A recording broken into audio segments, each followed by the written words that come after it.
Hello everyone, it's Michael from MDO Video, and today I'm going to talk about how light switches have changed over the years.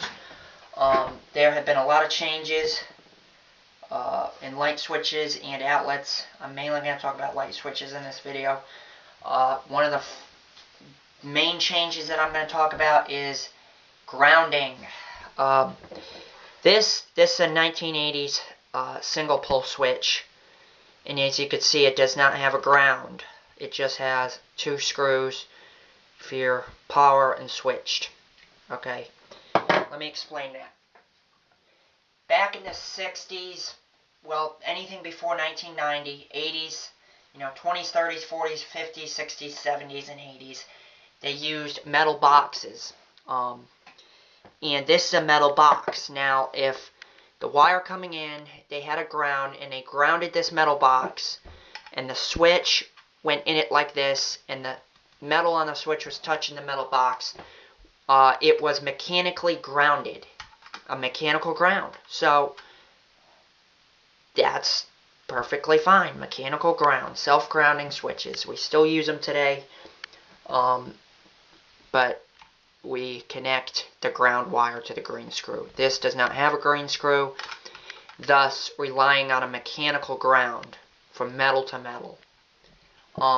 That was back in the day. Now that there's a plastic boxes, you can't have a mechanical ground if the box is plastic. So,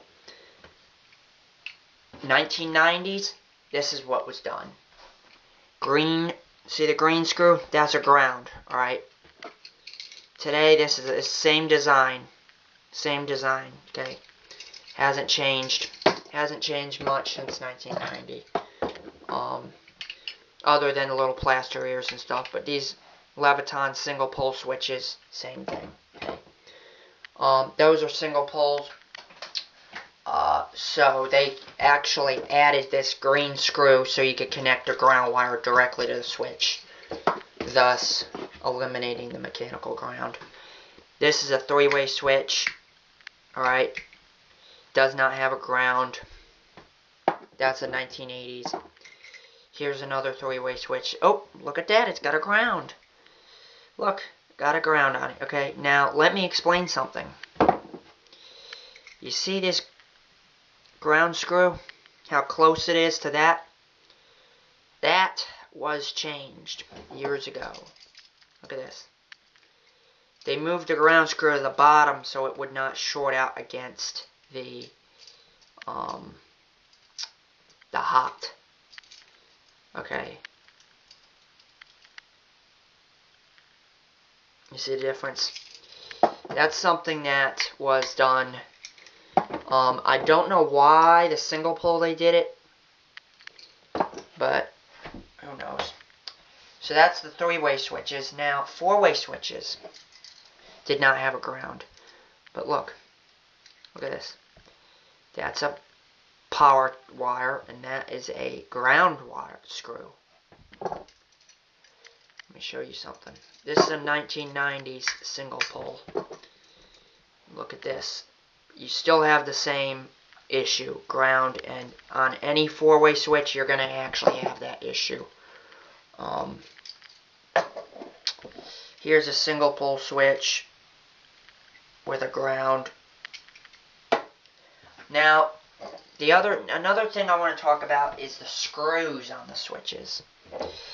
You notice that this has slot head, flat-headed screws. Okay, you would need a flathead screwdriver on this, and the screws that held the device in. That was changed too. In the 90s, they went from flat, and they put a Phillips head screw. Phillips Robertson head they came out with. What that was you could use a flat head, a Phillips head, or a Robertson head. A number 1 square tip. So, the way that you can tell the age of how old an electrical system is you pull a switch out of the wall, you look at it. If it has a flathead screw on it, it's going to be before 1990. It's going to be older than 1990. If it has a Phillips head screw on it, it is anything newer after 1990. Real easy way. Okay. Another thing is that and let me just show you this on receptacles.